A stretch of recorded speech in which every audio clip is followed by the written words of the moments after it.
Call me Mr. Gatto, please. 26 years ago, having nothing better to do at the time, I tried my hand at school teaching. The license I hold satisfies that I'm an instructor of English language and English literature. But that isn't what I do at all.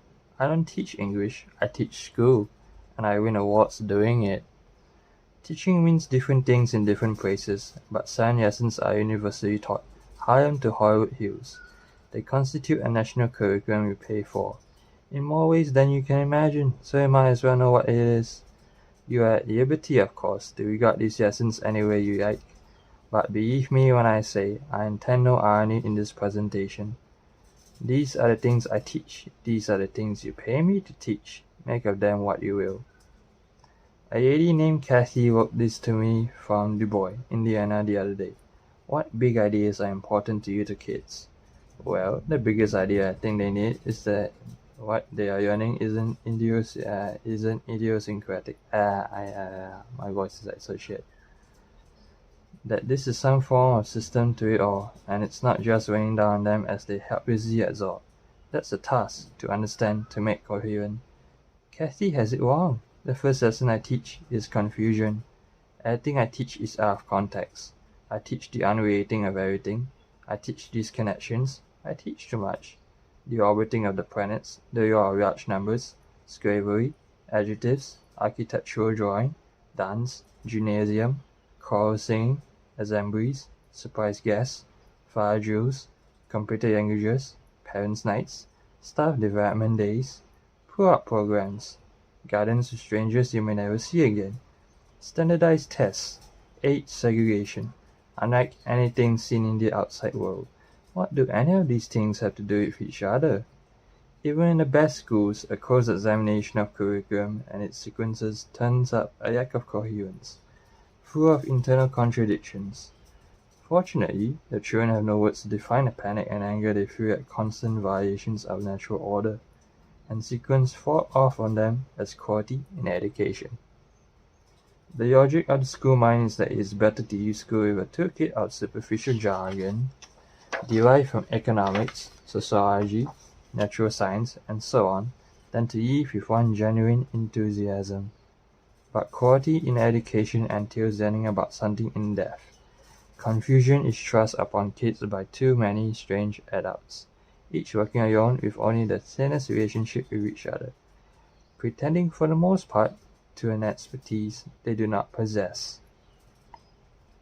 Meaning, not disconnected facts, is what sane human beings seek, and education is a set of codes for processing raw facts into meaning. Behind the patchwork quilt of school sequences and the school obsession with facts and theories, the age-old human search lies well concealed. This is harder to see in elementary school, where the hierarchy of school experience seems to make better sense because a good-natured, simple relationship of let's do this and let's do that now is just assumed to mean something, and the clientele has not yet consciously discerned how little substance there is behind the play and pretense. Think of all the great natural sequences like learning to walk and learning to talk, following the progression of light from sunrise to sunset, witnessing the ancient procedures of a farm, a smithy, or a shoemaker, watching your mother prepare a Thanksgiving feast. All of the parts are in perfect harmony with each other. Each action justifies itself and illuminates the past and future. School sequences aren't like that, not inside a single class, and not among the total menu of day classes. School sequences are crazy. There is no particular reason for any of them, nothing that bears close scrutiny. Few teachers would dare to teach the tools whereby dogmas of a school or a teacher could be criticized, since everything must be accepted. School subjects are learned, if they can be learned. Yet children learn the catechism or memorize the 39 articles I can pronounce this, or the 39 articles of Anglicanism. I teach the unrelating of everything, an infinite fragmentation, the opposite of cohesion. What I do is more related to television programming than to making a scheme of order. In a world where home is only a ghost, because both parents work or because too many moves, or too many job changes, or too much ambition, or something else has left everybody too confused to stay in a family. Creation, I teach you how to accept confusion as your destiny. That's the first lesson I teach, confusion. The second lesson I teach is a class position. I teach that you must stay in class where you belong. I don't know who decides that my kids belong there, but that's not my business. The children are numbered so that if any get away, they can be returned to the right class. Over the years, the variety of ways children are numbered has increased dramatically, until it is hard to see the human being plainly under the burden of numbers he carries. Numbering children is a big and very profitable business, though what the strategy is designed to accomplish is elusive. I don't even know why parents would allow it to be done to their kid without a fight. In any case, again, that's not my business. My job is to make them like it, being locked in together with children who bear numbers like their own, or at the very least, do it like good sports. If I do my job well, the kids can't even imagine themselves somewhere else, because I've shown how to envy and fear the better classes, and how to have contempt for the down classes. Under this efficient discipline, the class mostly polices itself in the good marching order. That's the real lesson of any weight competition at school. You come to know your place. In spite of the overall class blueprint which assumes that 99% of the kids are in their class to stay, I nevertheless make a public effort to exhort children to high levels of test success, hinting at eventual transfer from the lower class as a reward. I frequently insinuate that the day will come when an employer will hire them on the basis of test scores and grades, even though my own experience that employers are widely indifferent to such things. I never lie outright, but I've come to see that truth and school teaching are at bottom incompatible, just as Socrates said they were thousands of years ago. The lesson of numbered classes is that everyone has a proper place in the pyramid scheme, and that there is no way out of a class except by number magic. Until that happens, you must stay where you are put. The third lesson I teach kids is indifference. I teach children not to care about anything too much, even though they want to make it appear that they do. How I do this is very subtle. I do it by demanding that they become totally involved in my lessons, jumping up and down in their seats with anticipation, competing vigorously with each other for my favor. It's heartwarming when they do it. It impresses everyone, even me. When I'm at my best, I plan lessons very carefully in order to produce this show of enthusiasm. But when the bell rings, I insist that they stop whatever it is that we've been working on, and proceed quickly to the next workstation. They must turn on and off like a light switch. Nothing important is ever finished in my class, nor in any other class I know of. Students never have a complete experience, except on the installment plan. Indeed, the lesson of the bells is that no work is worth finishing, so why care too deeply about anything? Years of bells will condition all but the strongest to a world that can no longer offer important work to do. Bells are the secret logic of school time. Their argument is inexorable. Bells destroy the past and future, converting every interval into a sameness. As an abstract map makes every living mountain and river the same, even though they are not. Bells inoculate each undertaking with indifference. The fourth lesson I teach is emotional dependency. By stars and weight checks, smiles and frowns, prizes, honors, and disgraces, I teach you to surrender your free will to the predestined chain of command. Rights may be granted or withheld by any authority, without appeal, because rights do not exist inside a school. Not even the right of free speech, the Supreme Court has so ruled, unless school authorities say they do. As a school teacher, I intervene in many personal decisions, issuing a pass for those I deem legitimate, or initiating a disciplinary confrontation for behavior that threatens my control. Individuality is constantly trying to assert itself among children and teenagers, so my judgment comes thick and fast. Individuality is a contradiction of class theory, a curse to all systems of classifications. Here are some common ways it shows up. children sneak away for a private moment in the toilet on the pretext of moving their bowels. They trick me out of a private instant in the hallway on the grounds that they need water. I know they don't, but I allow them to deceive me because this conditions them to depend on my favors. Sometimes free will appears right in front of me, in children angry, depressed, or happy by things outside my ken. Rights in such things cannot be recognized by school teachers. Only privileges which can be withdrawn, hostages to good behavior.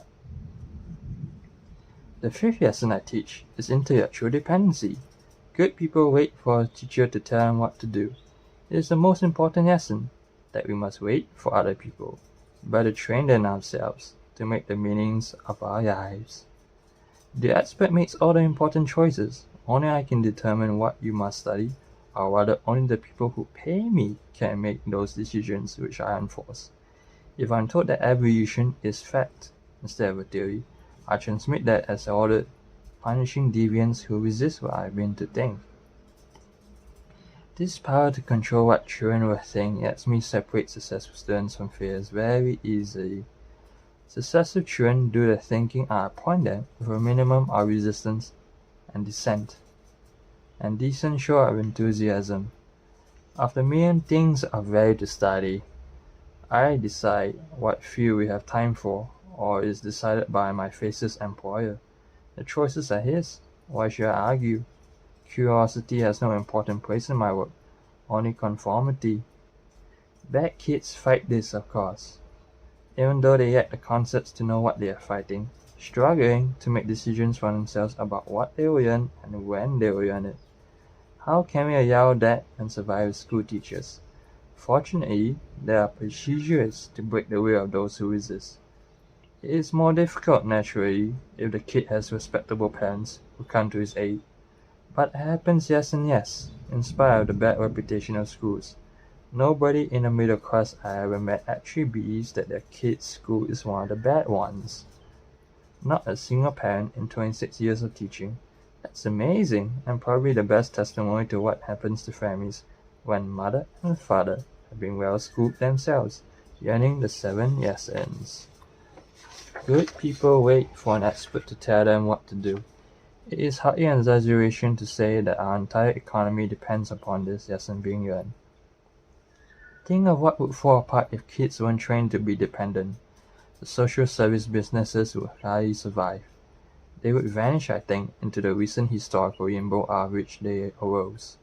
Counselors and therapists would look on in horror as the supply of psychic invalids vanished. Commercial entertainment of all sorts, including television, would wither as people learn again how to make their own fun.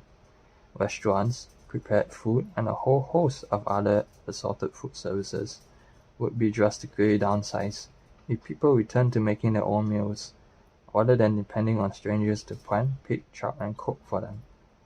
Much of modern law, medicine, and engineering would grow too, the clothing business and school teaching as well, and there's a guaranteed supply of helpless people poured out of our schools each year. The sixth lesson I teach is provisional self-esteem. If you ever tried to wrestle a kid into line whose parents have convinced him to believe they love him in spite of everything, you know how impossible it is to make self-confident spirits conform. Our world wouldn't survive a flood of confident people very long. So I teach that your self-respect should depend on expert opinion. My kids are constantly evaluated and judged. A monthly report, impressive with its precision, is sent into students' homes to signal approval, or to mark exactly down to a single percentage point how dissatisfied with their children parents should be. The ecology of good schooling depends upon perpetuating dissatisfaction, just as much as commercial economy depends on the same fertilizer. Although some people might be surprised how little time or reflection goes into making up these mathematical records, the cumulative weight of the adjectives naming documents establishes a profile defect which compels a child to arrive at certain decisions about himself and his future based on the casual judgment of strangers. Self-evaluation. Let me turn on the light for a while. There, much better. I can see now. Self-evaluation, the staple of every major philosophical system that ever appeared on the planet, is never a factor in these things. There are no report cards, grades, and tests that children should not trust themselves or their parents, but need to rely on the evaluation of certified officials. People need to be told what they are worth. The seventh lesson I teach you is that you can't hide. I teach children they are always watched by keeping each student under constant surveillance, as do my colleagues. There are no private spaces for children. There is no private time. Class change lasts 300 seconds. To keep promiscuous fraternization at low levels, students are encouraged to tattle on each other, even to tattle on their parents. Of course, I encourage parents to file their own child's waywardness too. A family trained to snitch on each other isn't likely to be able to conceal any dangerous secrets. I designed a type of extended schooling called homework too, so that the surveillance travels into private households, where students must otherwise use free time to learn something unauthorized. Hold up, I think I screwed up. I sent a type of extended schooling called homework too, so that the surveillance travels into private households, where students might otherwise use free time to learn something unauthorized from a father or mother, or by apprenticing to some wise person in the neighborhood. This loyalty to the idea of schooling is a devil always ready to find work for idle hands. The meaning of constant surveillance and denial of privacy is that no one can be trusted, that privacy is not legitimate. Surveillance is an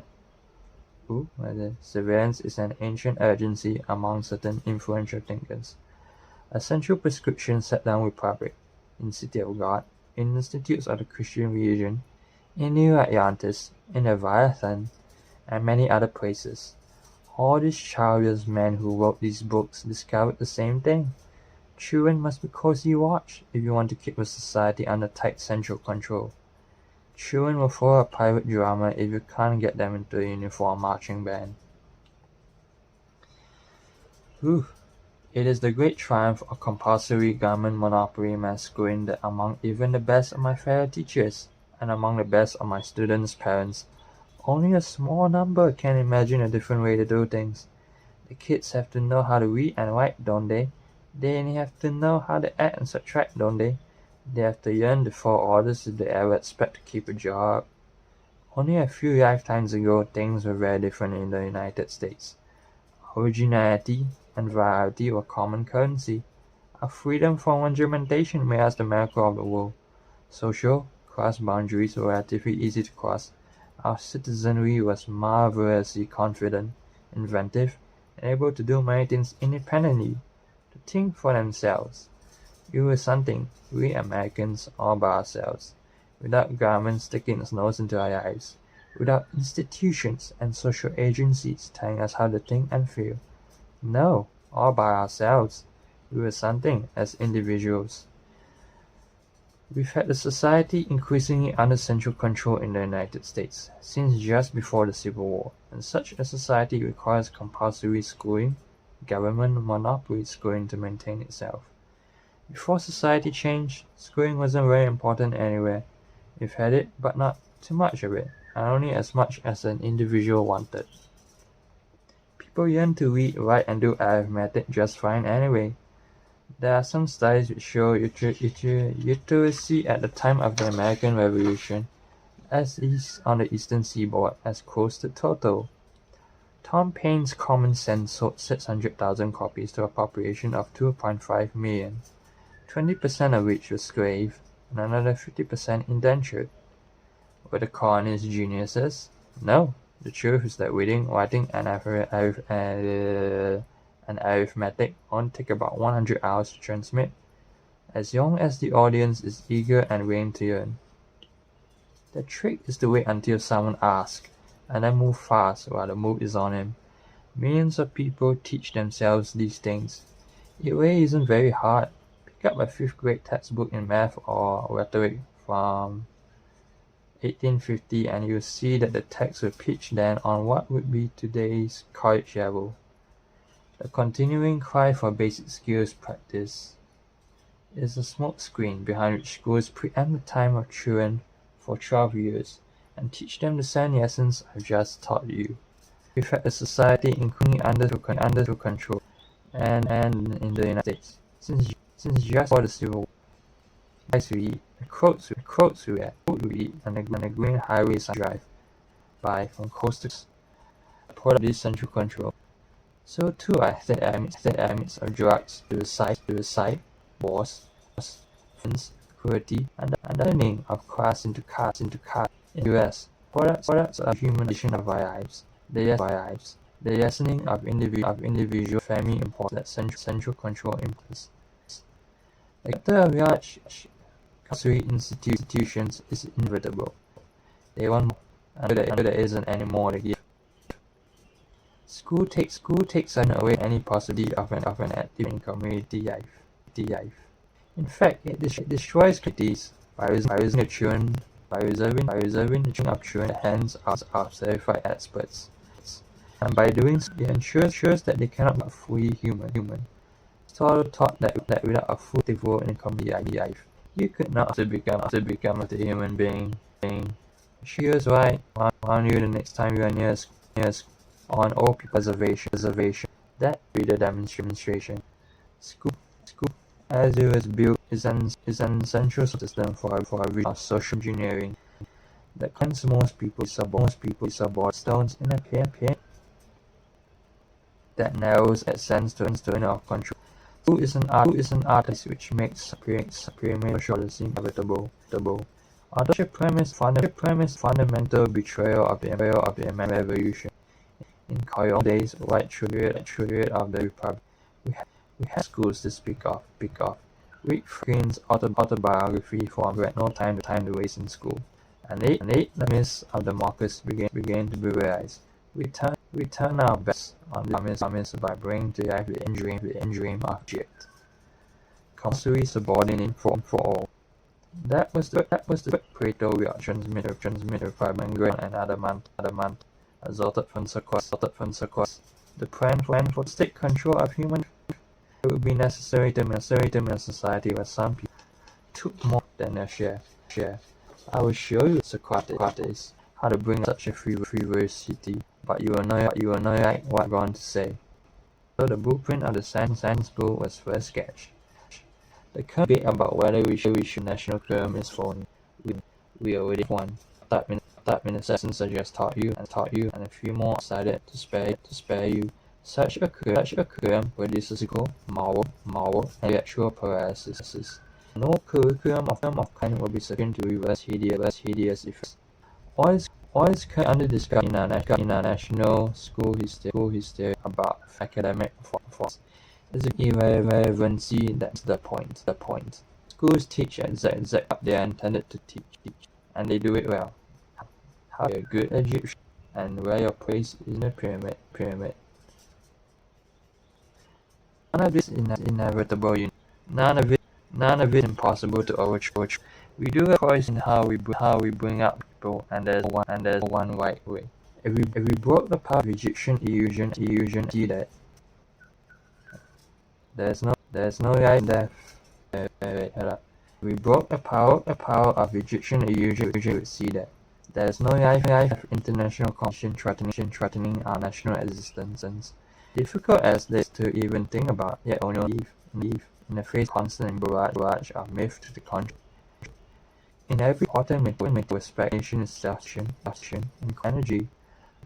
I was that once cut to the most fashionable thinking of political economists, but a profound transformation of economy these people about whether inevitable, not irreversible. Global economy does not speak to the need for jobs, affordable homes, adequate schools, and medical care, a clean environment, honest and accountable government, social and cultural renewal, or simple justice. All global ambitions are based on a definition of productivity, and the good life so alienated from common human reality that I am convinced it is wrong, and that most people would agree with me if they had a choice. We might be able to see that if we regain a hold on a philosophy that locates meaning, where meaning is genuinely to be found, in families, in friends, the passage of seasons, in nature, in simple ceremonies and rituals, marriage, and in curiosity, generosity, compassion, and service to others. In a decent independence and privacy, in all the free and inexpensive things are which real families, real friends, and real communities are built, then we would be truly self-sufficient. How did these awful places, these schools, came about? Well, casual schooling has always been with us in a variety of forms, a mildly useful adjunct to growing up. But total schooling as we know it is a byproduct of the two great scares of 1848 and 1919. Oh, when powerful interests feared a revolution among our industrial poor. Partly too, total schooling came about because old-line American families were revolted by the home cultures of Celtic, Slavic, and Latin immigrants, and revolted by the Catholic religion they brought with them. Certainly, a third contributing cause to making a jail for children called school must be located in a prospect with which these same families regarded the free movement of Africans through the society after the Civil War. You could gain at the 7 essence of school teaching: confusion, cross-assignment, dual responses, emotional and intellectual dependency, conditional self-esteem, surveillance. All of these things are good training for permanent underclasses. People derive forever of finding the center of their own special genius, and in later years it became the training shaken use from even its original logic to regulate the poor. Since the 1920s, the growth of the school bureaucracy and the less visible growth of a horde of industries that profit from schooling just exactly as it is, has enlarged this institution's original grasp to where it began to see the sons and daughters of the middle class. Is it any wonder Socrates was outraged at the accusation that he took money to teach? Even then, philosophers saw clearly the inevitable direction the professionalization of teaching take. Pre-end the teaching that belongs to everybody in a healthy community. Professional teaching tends another serious. It makes that inherently easier than like reading, writing, and arithmetic seem difficult by insisting they be taught through pedagogical procedure. If lessons the ones I teach day after day, it should be the one to have a national class in the nature of the one we have today. Young people influence to the adult, to the future. Into almost everything except the division of taught vibes. Our poor school children face the 20th century cannot penetrate anything for them.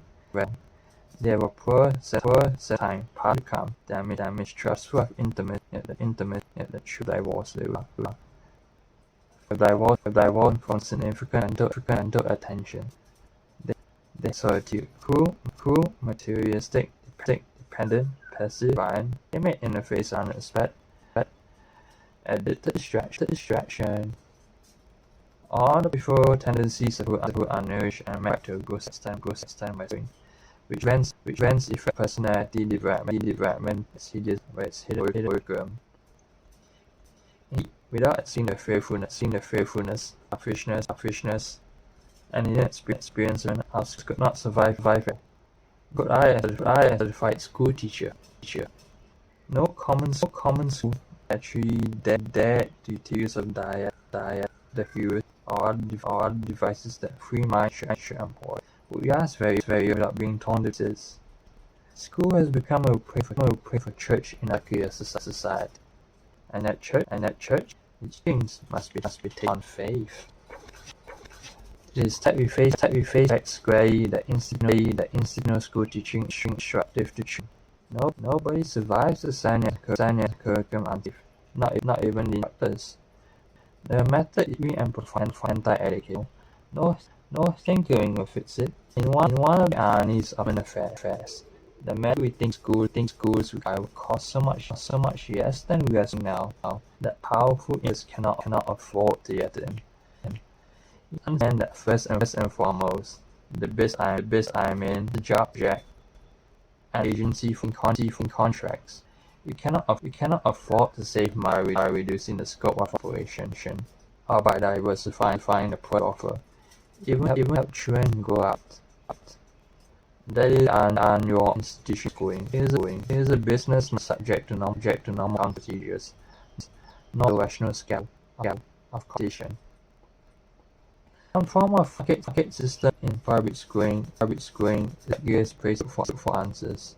A free market where schools, small entrepreneur schools, religious schools, and cross schools. Farms exist in precision to compete garment addiction. I'm trying to describe a free market in schooling just exactly like the one the country had, right up until the Civil War. One in which students volunteer for the kind of education that suits them, even if that means self-education. It didn't hurt Benjamin Franklin, that I can see. These options now exist in miniature wonderful survivals of a strong and vigorous past, but they are unavailable only to the resourceful, the courageous, the lucky, or the rich. The near impossibility of one of these better worlds opening for the shattered families of the poor, or the bewildered hosts camped on the fringes of the urban middle class, foretells the disaster of 7-lesson schools, is going to grow, unless we do something bold and decisive with the mess of government monopoly schooling. After an adult lifetime spent teaching school, I believe the method of mass schooling is the only real content it has. Don't be fooled into thinking that good curriculum or good equipment or good teachers are the critical determinants of your son or daughter's school time. All the pathologies we've considered come about in large measure because the essence of school prevent children from keeping important appointments with themselves and with their families. To learn lessons in self-motivation, perseverance, self-reliance, courage, dignity, and love, and lessons in service to others, which are among the key lessons of home life. 30 years ago, these things could still be learned in the time left after school, but television has eaten up most of that time, and a combination of television and stresses peculiar to two-income or single-parent families has swallowed up most of what used to be family time. Our kids have no time left to grow up fully human, and only tinsfoil wastelands do in. A future is rushing down upon our culture which will insist that all of us learn the wisdom of non-material experience. A future which will demand as the price of survival that we form a piece of natural, economical, and materials. Yes, not be learning as they are. School is starting life with 12-year jail sentence, in which brackets are the only curriculum children at school, and we know doing it. You know. Oh my god, it took so long. Okay, oh my god. Is the frame okay? Oh, well, thanks for reading my narration's incredible article. Yeah. A science school teacher, John Taylor Gatto, in 1992. Okay, yeah, you see that. Yeah, I mean, yes, solve the school problem. I mean,